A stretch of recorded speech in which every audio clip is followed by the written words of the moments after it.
Brian Levine. and optimistic. Because we think and we know it can be better.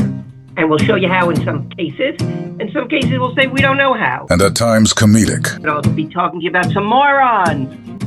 What? Hold on. What? You don't want me to use language like that? Analysis of the week's news from a former mayor. Welcome to Believe in Better with Brian. And I'm your host, Brian Levine. And welcome here to GCD Network, gcdnetwork.com. Thank you as always to my producers, Giancarlo and Sam and Paulie, who helped put all this together. So today we've got a good show for you. Going to go through a lot of things. As always, things happening in the world, we'll help you sort them out. And we'll help make it better. And I do have a few solutions for today, so keep your attention to us.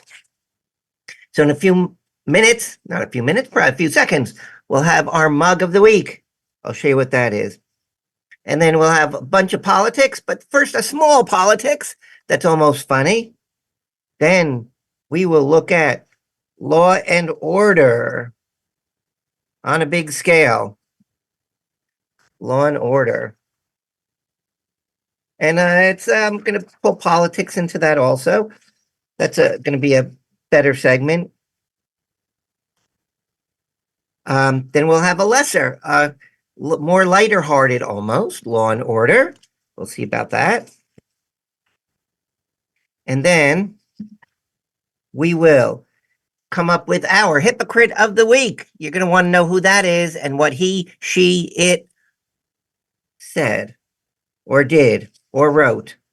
And then we're going to wrap it up with a good political lesson from things that are happening in the week and a lot of what we're going to be talking about here and why maybe we can help some people understand other people a little bit better. And yes, we can do all of that on Believe in Better with Brian. I'm your host, Brian Levine, finance guy, accountant by trade, and a former councilman, a former mayor, former county commissioner director. So hopefully I've got the insight into finance and accounting. Okay, so here's our mug of the week. You can see that it's hard to, I have to drink some of the water down so you can read it better. Hold on.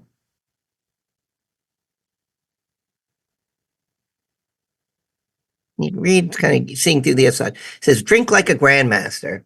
That's the logo for the United States Chess Federation. You can see it says U.S. Chess. Drink like a grandmaster. I'm personally a member of the United States Chess Federation. I'm a life member there. And why do we have this?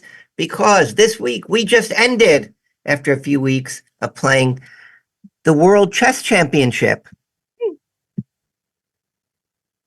And the reigning champion, Ding Liren from China, was playing against his challenger, Gukesh Damaraju, hope I got that right, from India.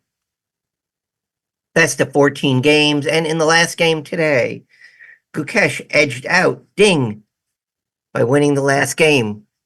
Even Ding Liren blundered right near the end, and Gukesh now becomes the reigning world champion.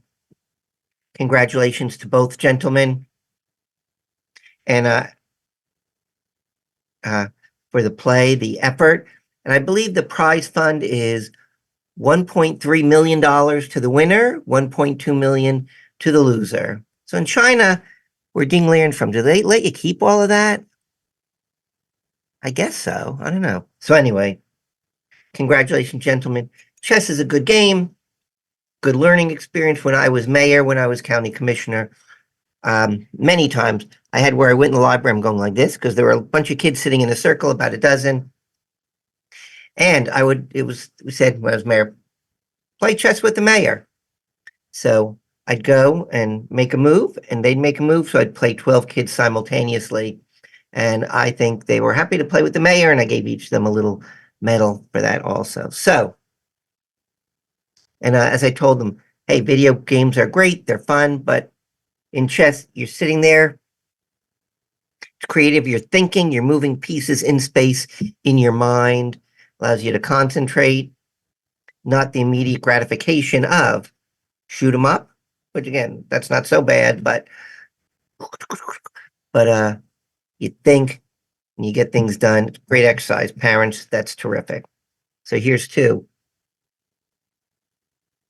The game of chess originated in India. Now the world champion is from India. And all those who learn and teach, and parents who encourage their kids. So the quick politics. And you can look this up on your computer or your phone or anywhere you get your videos. At the Kennedy Center Honors in Washington, D.C., President Joe Biden and Dr. Jill Biden came in. Let's step up back. It's Dr. Jill Biden, but she's got, I think it's an EDD, doctorate in education, or a PhD. So anyway, a few months back on The View, Whoopi Goldberg was saying, gee, maybe Dr. Jill Biden should be the Surgeon General. She's a really good doctor. Huh? She's saying she should be it. She's a good doctor. Obviously, she has no idea because she's not a medical doctor. She's got her doctorate. Is either one harder? I don't know. Traditionally, you only call PhDs, EDDs doctor when they're on their campus or maybe professor. And it's medical people, doctors, psychologists, chiropractors, optometrists, dentists, etc., who you call doctor in the regular world. So anyway, she calls herself doctor in the regular world. That's her choice. People can have whatever title he or she likes. So anyway, Kennedy Center Honors, Vice President Kamala Harris, former presidential candidate, and her husband, Doug Emhoff, went in and people applauded. Vice President Kamala Harris, Doug Emhoff. People applauded. They came in. Very nice. And then they're there.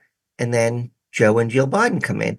They say the President of the United States and Jill Biden. Do you know when they introduce the president, they don't actually say his name? I guess they figure you should know what it is.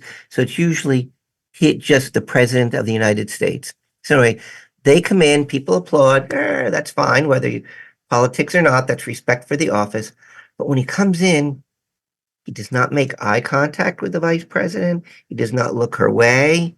He does not do anything. That shows that there is, because they were like physically right next to each other in the box. So some kind of animosity there. Is it because Kamala would not let Joe campaign so much for him, or Joe thought he threw her under the bus, or she said he would change his policies, even though in the beginning she didn't really. So I don't know. There is animosity. You can watch the video. See for yourself. It's only a few seconds long. So let's go to our Law and Order segment. And this is one of the big stories of the week. New York City prosecutors worked for several days. Well, now they're working today and yesterday to bring murder charges against Luigi Mangione for killing United Healthcare CEO Brian Thompson. Here's interesting. There is, of course, people saying, okay, of course, it shouldn't be. He murdered, at least allegedly murdered, the CEO of United Healthcare, Brian Thompson.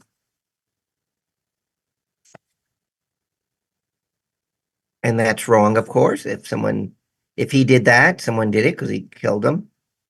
A lot points to it, the videos, et cetera, et cetera.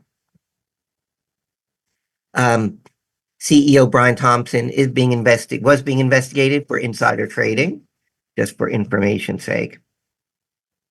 But the shooting sparked a nationwide outpouring of populist fury against the U.S. health system and insurance companies for the role that these for-profit companies, including United Healthcare, play in the dysfunction of the healthcare system. So let's just go to another moronic example. And why are the morons always coming out of the woodwork? I don't know. But this past week, Blue Cross Blue Shield announced that in some states in 2025, they would no longer pay for anesthesia if surgery passed a certain pre-allotted time frame. Give me a break. Now they're saying, oh, I'm not going to pay for your anesthesia. So I can see it now. Let me see how this goes. Can be in the operating room. And the doctor's going to say, look at my notes. Yes. Nurse over. Nurse, what did you say? We're past our curfew? Uh,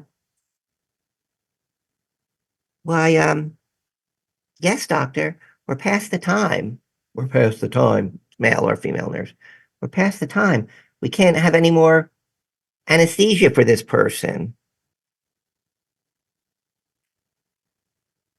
Well, nurse, then wake up the poor bastard.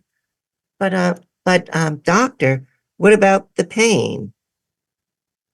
Yes, you're right. It is a pain to just be waking someone up like that. No, doctor, I don't mean that. What about the patient's pain?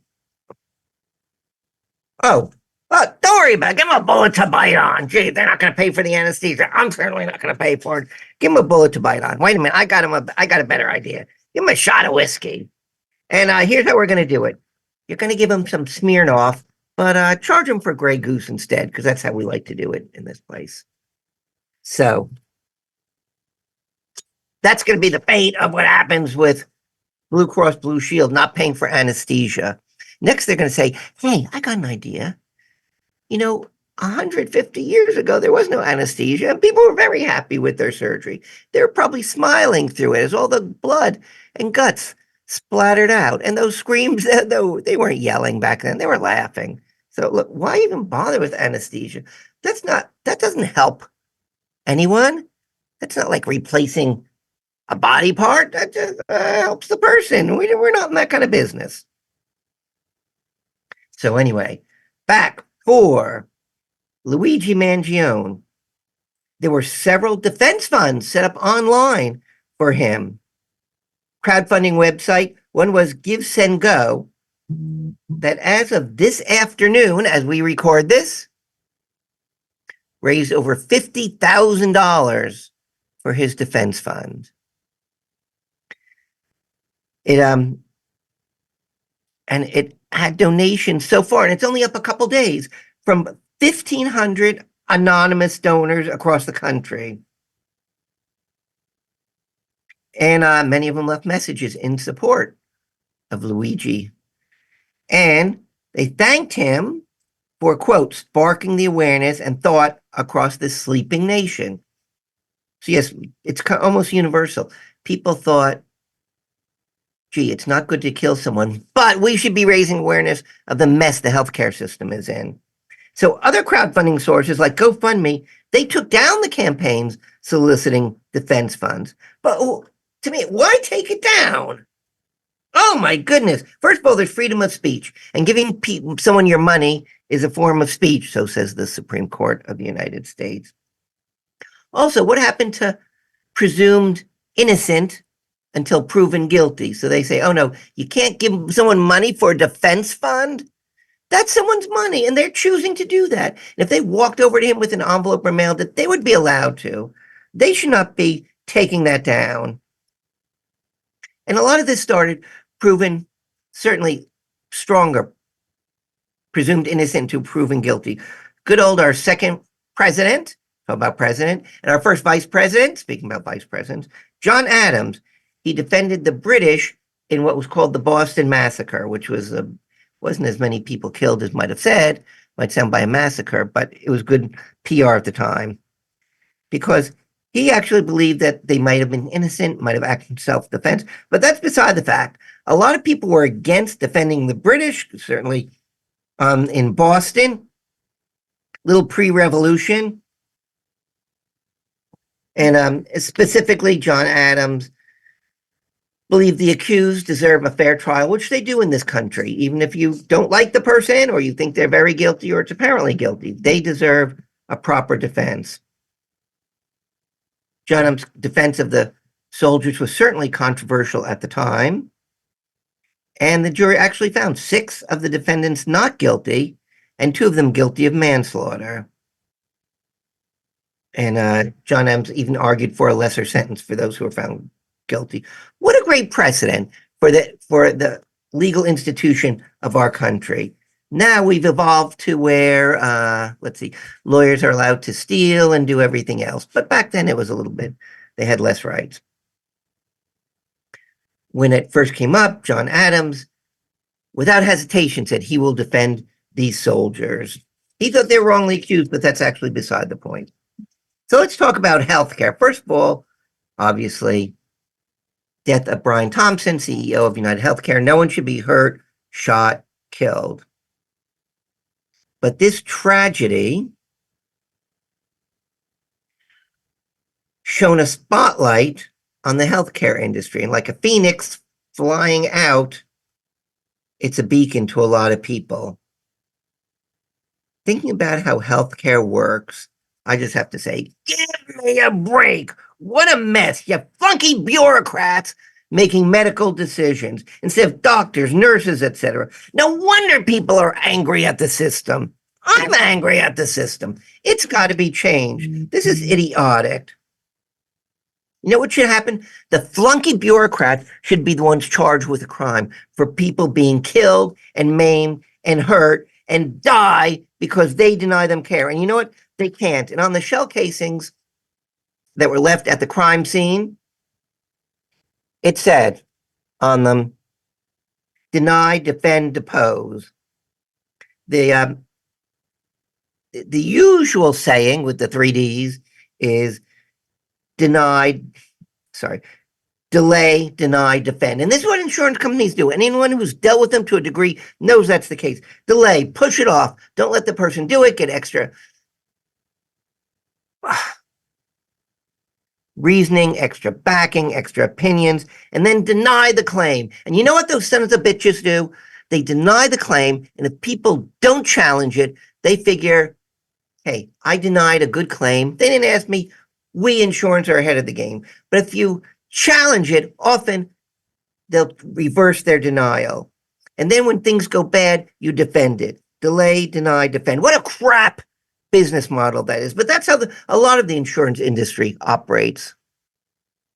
Not just the healthcare industry.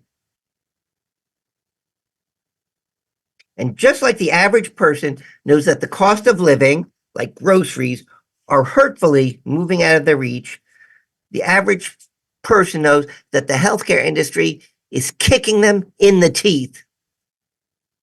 I'll say that again.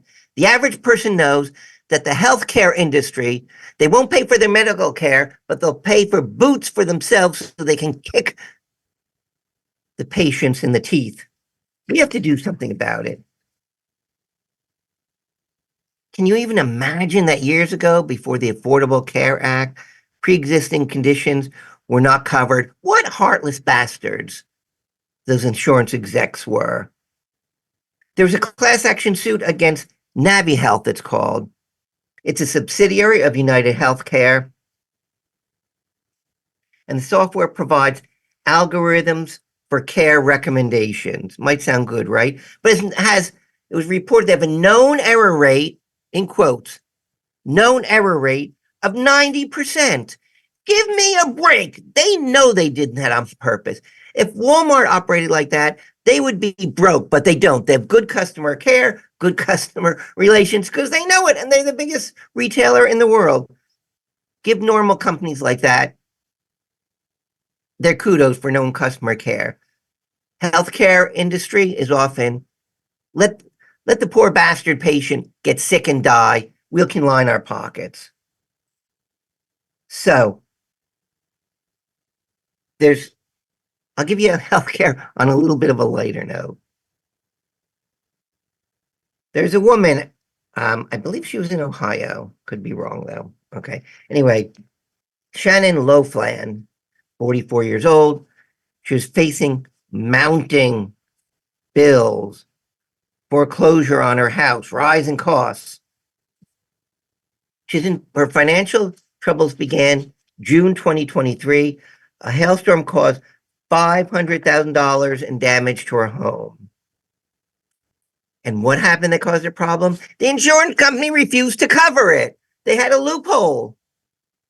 Who said, oh, $500,000 in damage from a hailstorm, and we won't cover it. And what's your average person going to do? They're working. They need it done. This is ridiculous. That makes everyone mad at the damn insurance industry. There's got to be changes. I'm all for cutting red tape and reducing regulation, but when you need it, you need it. In this case, you do need it.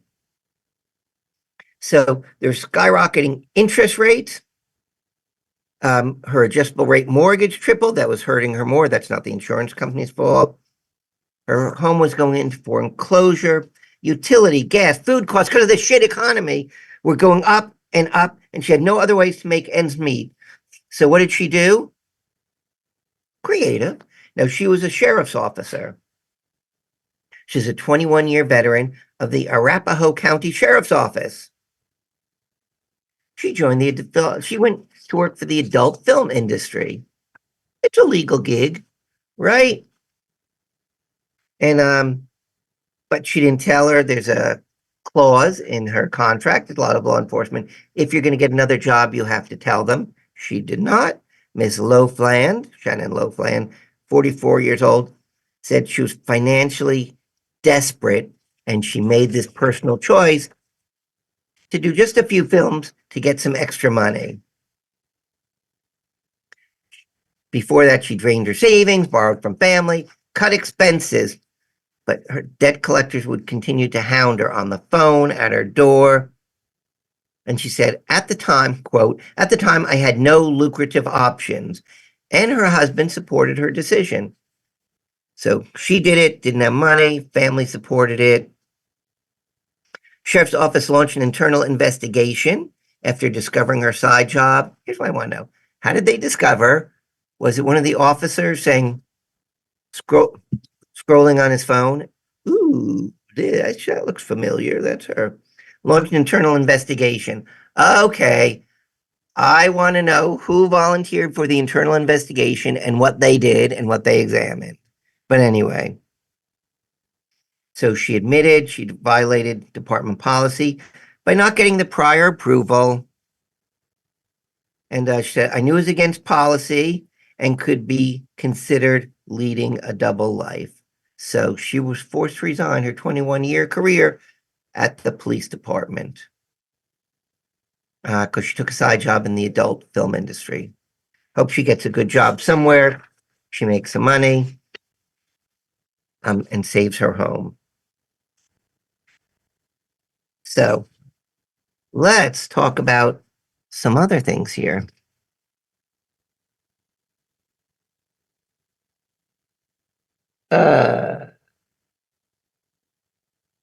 It's now coming out. We're hopefully going to talk about this next week, that the Harris campaign, Kamala Harris, gave a lot of money to interested organizations.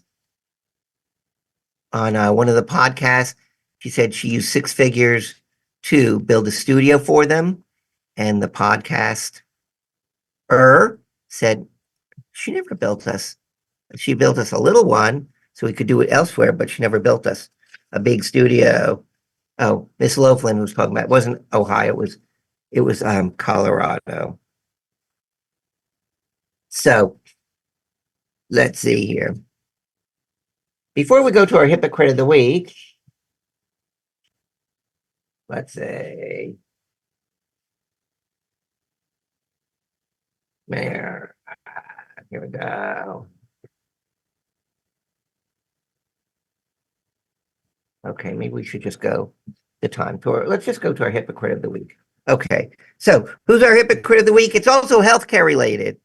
And it comes from one of our elite institutions. Yale University. Yale Insights, a magazine. It might be just an online magazine for them. And the writer of this article, Jeffrey Sonnenfeld. He's the Senior Associate Dean of Leadership Studies and Leicester Crown Professor in the practice of management. He does not get it. He does not know what's going on. He's writing an article about this, the New York shooting of healthcare CEO, United Healthcare, Brian Thompson, allegedly by Luigi Mangione.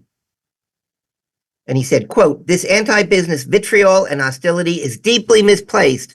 Also, quote, "Americans generally do not resent businesses and prosperity and the prosperity their successes have created." Okay.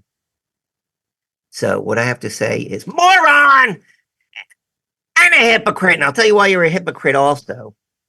Moron, you don't get it. You don't get it. No, it's not anti-business vitriol, hostility. It's not resentment towards business. Americans love business. Americans love profit. Americans love a good success story. They love to hear about Dr. Seuss, how he was rejected by so many authors, became successful, how Walt Disney went bankrupt and then built a beautiful company, which is now falling apart at the seams because they're becoming a little bit too woke. But they love business, but they hate heartless bureaucrat flunkies affecting their right to health care. That's what they don't like. Don't you understand? It's not anti-business. What an idiot. So they don't like the heartless bureaucrat flunkies who overrule their doctors and these bureaucrats being sociopathically drunk with power of life and death.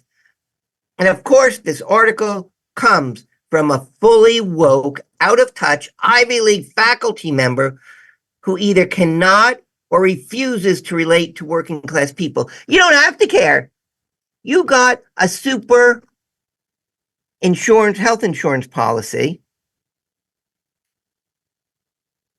So you can't relate to people who don't have it. You make a decent six-figure salary plus multiple six figures. So you don't have to worry about paying the deductible. And these people do. Okay.